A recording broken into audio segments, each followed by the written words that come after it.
I always felt, why not just say student? There is a certain irreverence to it, and you do treat the other person as a human being. And you give the other person a certain space of, well, you can push me back. You are not here just to receive and be silent. So I was indeed surprised when you didn't lapse into calling the person as, oh, my sishyas say this. Instead of that, you, probably because you're talking in English. Not like that alone. But even without, irrespective of what term you use, in the case of my own students, I've always told, even if it's a 6-year-old boy, I will tell him not to accept whatever I say blindly. I'll tell them to analyze it if they have the capability, or if they find anything that they do not understand, at least they can see. You do make that point in another lecture too. Yes, that's very particular. You actually make that point saying, like, when I say something is wrong, don't say, my guru taught me this, or I know my guru is wrong, but I want to do it because this is what my guru taught. Right. But also the students should also develop their independent thinking from day one. Sure. See, if they do not do that, and then they just become robots who are, video recorders who are just puppeting what you are doing, that's not going to be healthy for evolution. With all that, I will still yield on one point there, right? There is a difference between asserting independence and being insolent. Right. And also, just because you learned something for 5 years doesn't mean you immediately become the equivalent of a person who has been practicing it for 20 years. True. There is always a subtle difference between ego and outright arrogance. There is a difference between humility that comes with knowing who you are versus servility. Right. These are all shades of difference, but important. And I'm completely with you on that. So the rider for the students is that it has to really have integrity to what they are asking also. So they can't be just asking things just for the sake of an argument. So those kind of things, the ground rules are set for them also. Absolutely. And if they are also in my school, there's one more thing that I have a high tolerance for people asking doubts or anything as long as it is consistent to their level. So if an advanced student asks the same kind of doubts, then I have a fairly low tolerance for that, unfortunately. I get you. So, so it's all depending on the context in which you are at your stage of evolution. So your doubts will be as genuine, or it has to show that you have actually worked for it to the stage that you belong to. In other words, if you have gone to learn music for 10 years and still have some doubts about the elementary beginning level, then that just shows you have not been diligent. So I don't have tolerance for non-diligence in that sense. And so I know you have a recent thing with the choral composition and Beethoven tribute. The question is, Glenn Gould, for example, he wanted to retire and not perform on stage. He wanted to be composing. So which gives you greater joy? Composing, performing? Would you like to become a composer completely, or is it, where do you see yourself? No, the way I see myself, I'm first and foremost a performer. Second passion is composing. Okay. But composing is not even passion, it just happens naturally. Okay. It can happen even in my dream or my sleep, or if I'm playing cricket or anything. And the third is to teach, pass on the thing to the next generation. But see, because I trained myself to be a performer first, it's one of the most effective ways to reach a lot of people. And from their perspective, it's also the most relaxing way to imbibe a lot of things. So, for example, if you look at one of the recent movies of, say, Jackie Chan, Karate Kid and all that, you actually get the Chinese approach to discipline, the way in which things are supposed to be done, very, very similar to the way Indians. There's one scene where, this kid is made to, just pick up the coat and put it in the stand, for a few days. So that just shows how much of similarities we have in the Eastern way of thinking, where the repetitive practice, the kind of excellence that it just builds upon you by doing certain things in a particular way. All these values, they are very similar in so many cultures, and you get to see that in a most entertaining fashion. Sure. And so that way, I think performing is one way where I can actually know if I were to sit and talk about how beautiful a raga like Kapi or Bilagari or something, I can talk about it for 1 hour. It's still not going to give any idea to the person as if he actually listens to me play it for a few minutes. So that is still the most effective way of communication. But that said, I've performed for almost like for 50th year. This is so I've been performing. I've been on the stage since too. So I don't mind, taking more time to spend on my other pursuits. For example, if I were to really start doing serious bell harmony work and all that, if I want to diversify a little more into that kind of arena, then I should really do a lot more composition. Self-education. No. Okay. I should do a lot of self-education to even get myself where I want to be or where I can be. That is very nice coming from a person of your stature after all these years when you say quite openly that I need self-education to do this. That's nice coming from you. Yeah, because this is a different ocean. This Indian classical is a completely different ocean.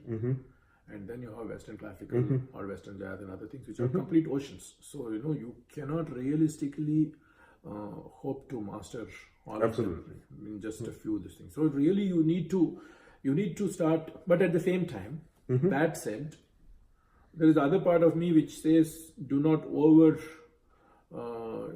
empower yourself in that region, because then you'll start sounding like any one of those composers already. So the Indianness in me with a tinge of that is what makes original compositions. You want to retain your niche uniqueness. Yeah, so the concept of Melhaman itself was based on that, because the idea itself was to create new chords, new explorations into counterpoints and other things, which are based on melodic progression rather than the conventional harmonic progression. If I start mastering this, then my thinking may get more and more like cliched in the Western sense. So again, going back to a Glenn Gould interview, he called audiences, he hated performing for audiences, apparently. Though he has performed, he's legendary and all, he's like, they are en masse evil. This is like playing to the gallery. This is a rule of mob love. Because I'm catering something. He wanted to be more like a studio performer. Right. He said, for me, fashioning out something in the studio is far better. And then, interestingly, our own Zubin Mehta, who is so legendary in that circle, it's interesting how Zubin went over there. And Zubin Mehta pushes back saying, Glenn Gould is out of his mind. He actually says that. He said he's out of his mind. I need stimulus. What do I perform if there is no one to listen to? So, audiences, relating to an audience, performances versus releasing like the Beethoven video you released. Very, very, very... I know you have performed even at Central Park, New York, right? A lot of places are performed. But see, the main thing is we are looking at two very important questions that any performer keeps going back to. And the answer can never be, conclusive. Okay. Because see, what happens, some of the best music that I've ever played have been when I've been only by myself. Okay. There's no doubt about that. Because the best music happens when you're completely unself-conscious. When, you are not being a merchant of music, so to speak. But that said, you still do the best because it's at the end of the day, playing for yourself is seeking perfection. And playing for others is all about professionalism. So the perfectionist approach is to look at your flaws and keep trying to eliminate them. The professional's approach is to look at your flaws but push them under the carpet. So it's two different approaches. You don't try to eliminate over there, But a good artist has to be a perfectionist at home when he's alone and a professional when he's performing for others. So you can't be practicing on stage, for instance. You can't be experimenting on stage. So there is that that need to, when you discover something, the joy of sharing that is almost there for a performer. You want to share it some way or other, you want to perform. Now, I think as a performer and a composer, I think some things I really evolve at home.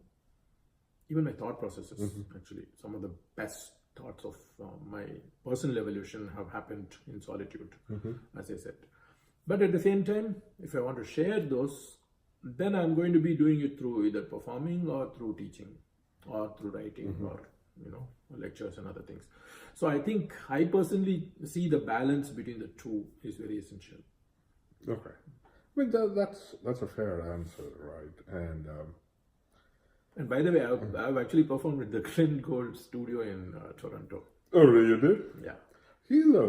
It's just a treat just watching him talk in many of these interviews. Yeah. He's a fireball of energy, and rarely. So, since you say that, there's another related question. I've watched your interview with Tamil folklorist. Okay. MD Muthukumaraswamy. Right. He's popularly called MDM.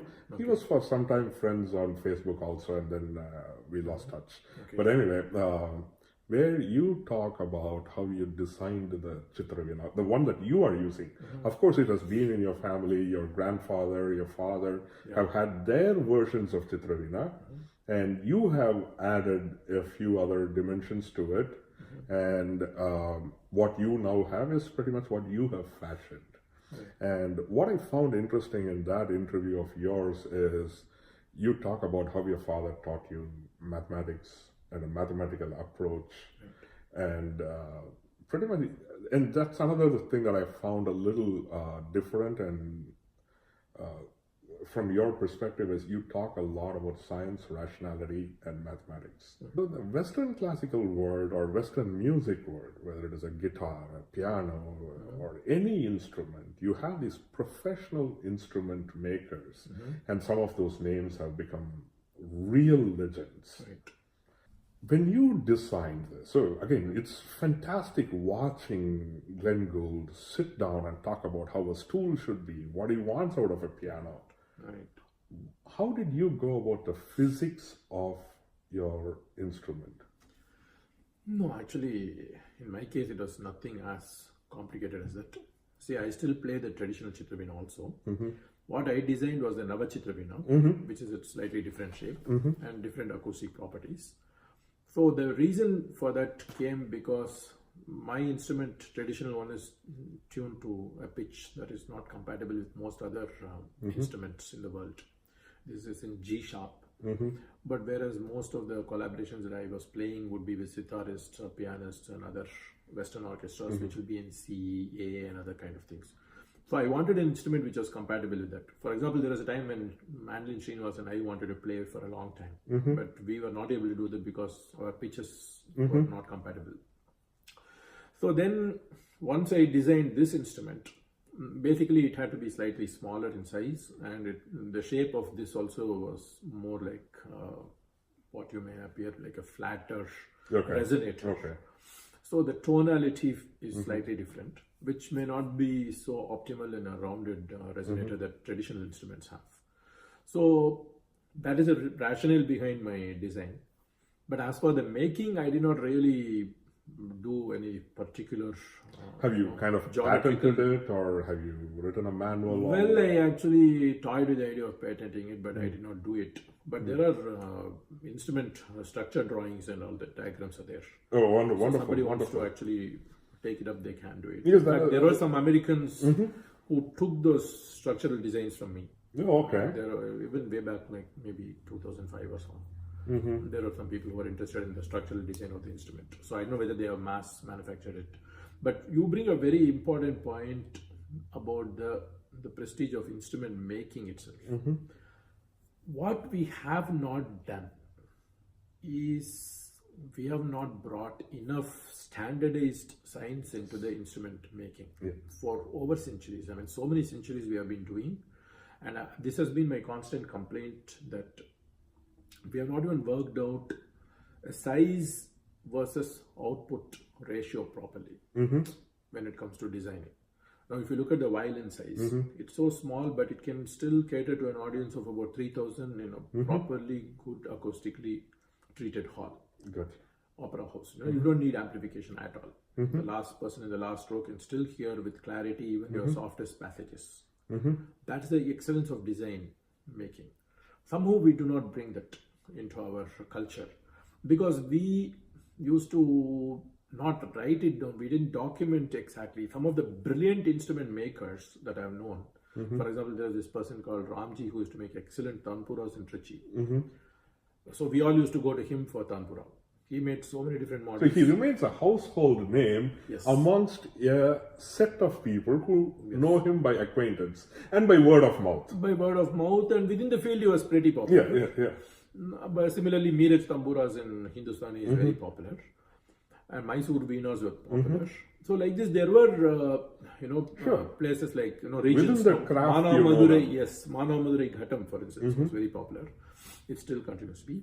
But these kind of things still can afford to be much more standardized. Now, for example, compared to the violin, a Chitravina, traditional Veena Chitravina is huge in size. That's right. But then you cannot even play to an audience of 100 people in it because the volume output is still not being optimized for that size of that instrument. My grandfather did a lot of experiments, Kotwadu Narayanengar. He once in fact thought that if he could exponentially increase the size of the instrument, whether the output will be more. So he made an instrument which was like maybe 2 times the size of the normal thing. So he had to sit on a chair and play it. I saw it in the museum once. Okay. But those were individual experiments and nothing standardized has been still done. And in other words, the excellence has not been standardized.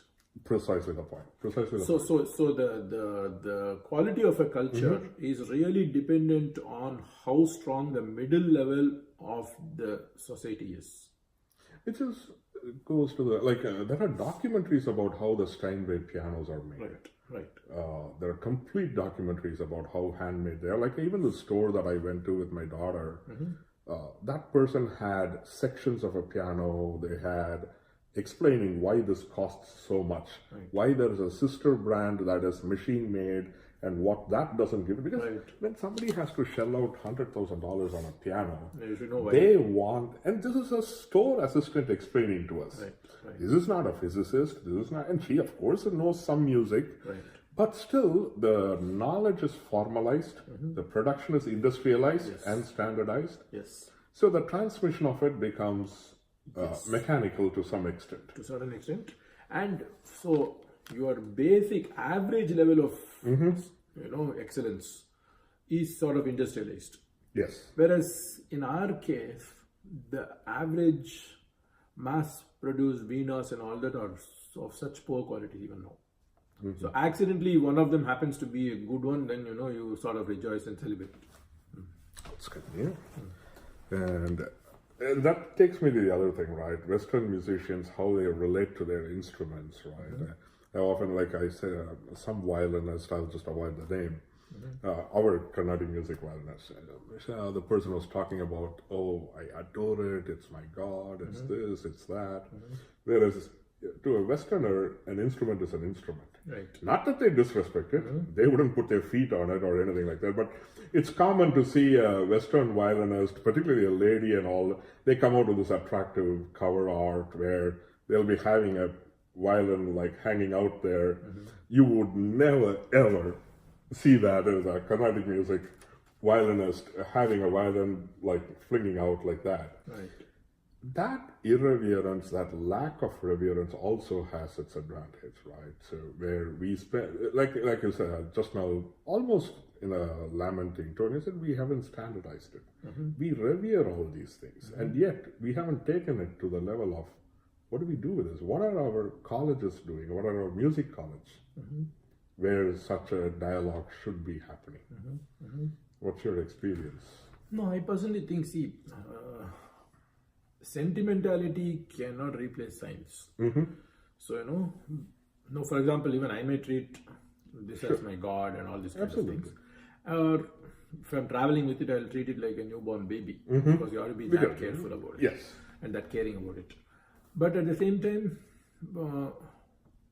I don't know, see, I wouldn't call it irreverence as its points, but at the same time, the scientific approach has to be there, which has to be independent of the sentiment. But now, to actually counter your point, there are rock and artists and all that who don't actually, they may even throw a guitar at the end of a concert for 50,000 people or something. Yeah. And whoever catches it, if they catch it, fine. Otherwise, if it breaks, it breaks. So that is rather on the other end of the spectrum. Yes. For me. Yes, I mean, part of this is cultural. There is no such thing as this is good, that is not And good. then, there were instrumentalists. But for me, always the reverence, I am okay with it. But the problem is people revere something and deify something and they stop there.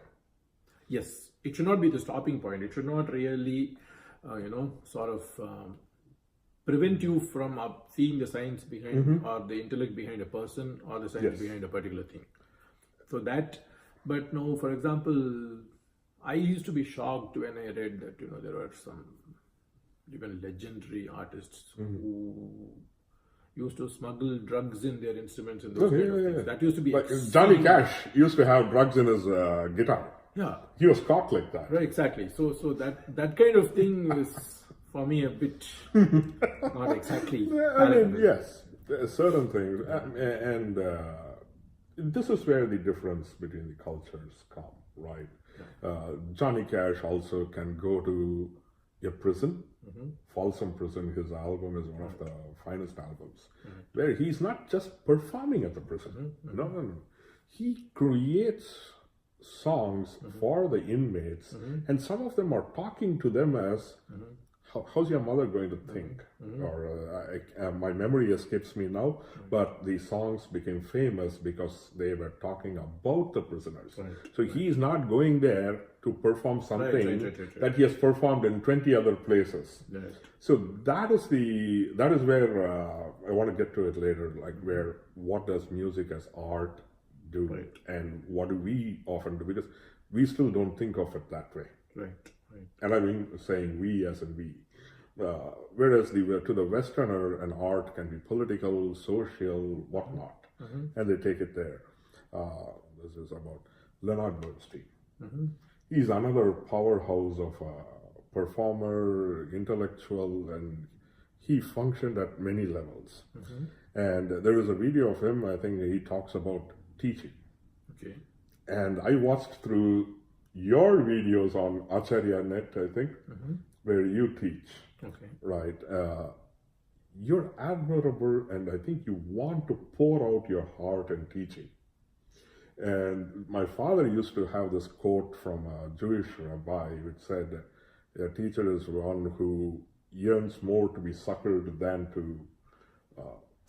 So you want to give, and you want to be methodical, you want the students to learn, and you're very discerning, and you want to pass on the discerning attitude to the students. And the key question that Bernstein comes is, he says, yes, I teach, but I also learn during my teaching. Your experiences? Very true.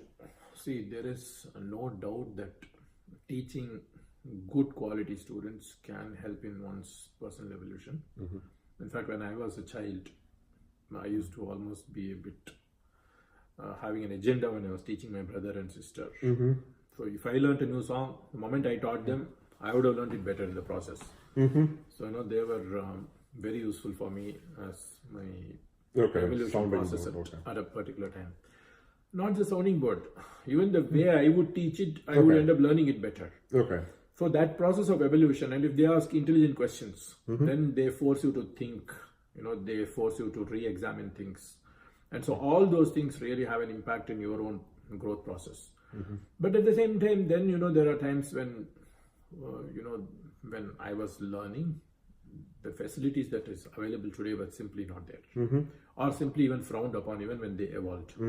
For example, most of the gurus, my father would teach me. If he was sitting here, I would sit there and learn on the floor. And the way everything was taught was only mouth to ear, basically. Literally no writing down things, no recording things.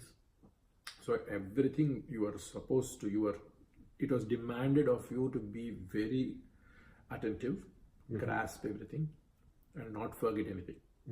So everything had to be in the long-term memory, so that even if you ask me that particular song 5 years down the line, I should be able to render it flawlessly. So that kind of demand that was there. And then the facilities, for example, if I was fascinated by a radio broadcast of a concert by, say, GLB, singing a particular song, GLB was not alive. And there was no way for me to record it then. And then that song would be haunting me for years sometimes before I could actually find a version with a recording which I could actually listen to and learn from that.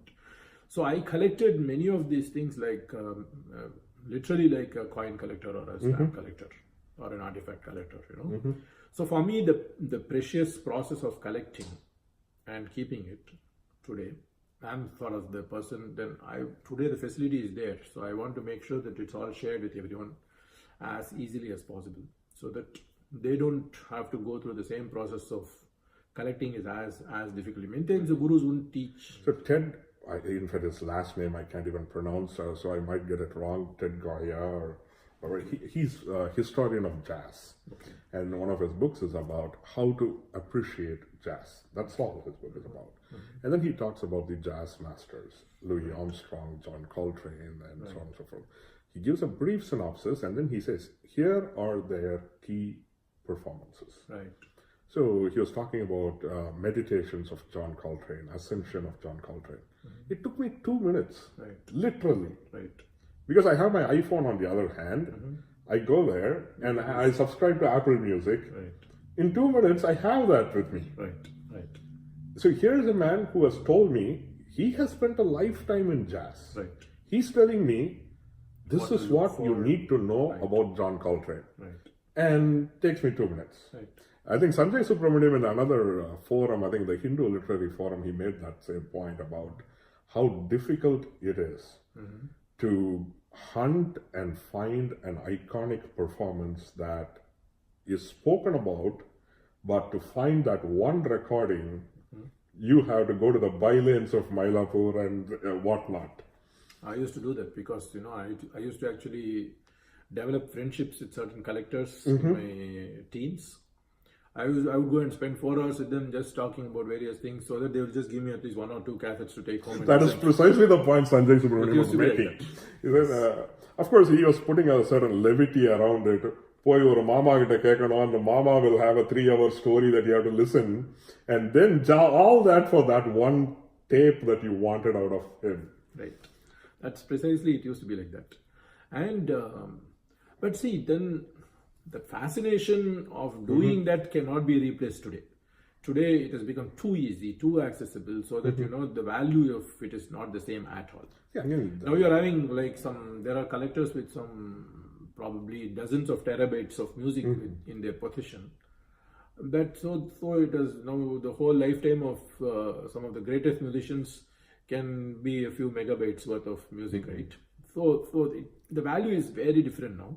I think that is possibly because the Carnatic music industry is not tied into the academic world. The academic world is where that discipline happens. When we speak about when Ted Goya writes a book like this, he goes to the Wesleyan University, he goes to Juilliard, and these are all places where they have archival footage and where they say why that archival footage is important. Why did Dylan taking on an electric guitar become an iconic moment? Right. It created a furor when Dylan moved electric. And these are discussions that happen within the academic discipline, because the academic discipline gives the intellectual tools to rate a performance, to debate a performance, and to archive it. I think that divorce from the academics is the saddest thing that is there in the Carnatic music industry. In one sense, that is true. But from the broader perspective, the ease with which things are available, sort of makes the democratization that has happened with YouTube and it sort whatnot. of devalues it to a large extent. So much so that people simply do not appreciate the brilliance of what they're having sometimes. So now, for example, to me, getting an archival recording of a 1962 Sangeet Natak Academy recording, which is never available in public, the joy that I derived out of getting that, say 25 years back, from somebody, from back channeling through somebody, and all these kind of things, or getting some All India Radio recordings, which are again not going to be available in public. So getting something like that, something that's considered so rare, it's like not going to be possible now, because everything is already there in YouTube or it's there in somebody's collection, so it's very easy now. It's like the democratization and the ease of access reduces the value to. And here is an interesting experiment. I don't know if you've heard about this experiment done by, I think it was Washington Post that did this experiment. Joshua Bell. I read this. You know the story about him performing at a metro, a train station, right? 1 week before or 1 week after, he performs at the Kennedy Center, where the lowest ticket is like $100. Right. And here at the metro station, he is performing free. Yes. And I think there were even conditions. They said, if anyone recognizes you as Joshua Bell and pays you $100, that's not counted. Yes. I think 1 or 2 people recognized it. Most dropped like a penny, a quarter. Right. I think his overall earning that day was like maybe $100. Right. So then the question is, the same guy, and he was performing Bach's partitas, one of the most difficult pieces. And next week he's performing in Kennedy Center, and people are paying through their nose to hear that. So what gives value? Do people give value because they have already paid $100, or do people just walk by because they don't recognize it? That's why you see every performance is not so much a concert, but it's a context. Yes, context has a certain bearing into how it is. So in other words, there is more to place value than face value. Absolutely. There was this sensual energy of Bernstein as a conductor. This is almost like saying Shami Kapoor's sensuality when he's dancing. So where I'm leading to is, when I see you perform the veena, there is a certain, the veena itself has got a sensuous context. There's a very famous line from Bharatiya, where he compares it to a lady. And then he says, you are like a veena in my hands and my fingers wander over you. Veena-yedi nee enakku, mevum viral naan unakku. So there is a certain sensuousness to the veena, and then when I see you perform with the veena, the intensity, the focus, and the way your hands move across, your comments. Do women find that attractive? Well, that's something that you probably have to ask them. But have you? A lot of them have told me about that. They do find it attractive. Yes. And they find... because somewhere, again, like there is this popular Indian movie, right? A Tamil movie, Sindhu Bhairavi, in the 80s. I don't know if you've watched it or not, but again, where in order to show an intimacy between the singers, which is the lead actors, they will show the unwrapping of a veena in a sky. So somewhere along the line, though the veena is also associated with goddess, it has also been associated with, I don't know where this, I don't even know why Bharati picked that kind of an instrument. He could have called it any instrument, maybe because of the shape of the veena. Right. No, I think, definitely there is something probably in the instrument itself that makes it like that. But I've never gone with that intent, though. When I'm on stage, I'm just... Of course, I'm in a completely different zone. I don't even recognize if some of the VIP comes there and sits. I'm known to be completely like spaced out indoors. You are laser focused, I can see that. Particularly when I observed you at a temple in New York, you are in your zone, right? But the way your hands moved and your control... If they find it, then it's completely incidental or accidental. So no credit to me, actually. But is that a fair reaction from an audience, and how would you look at it? Anything is fair in love and war, as you say, no? And music is about love, so...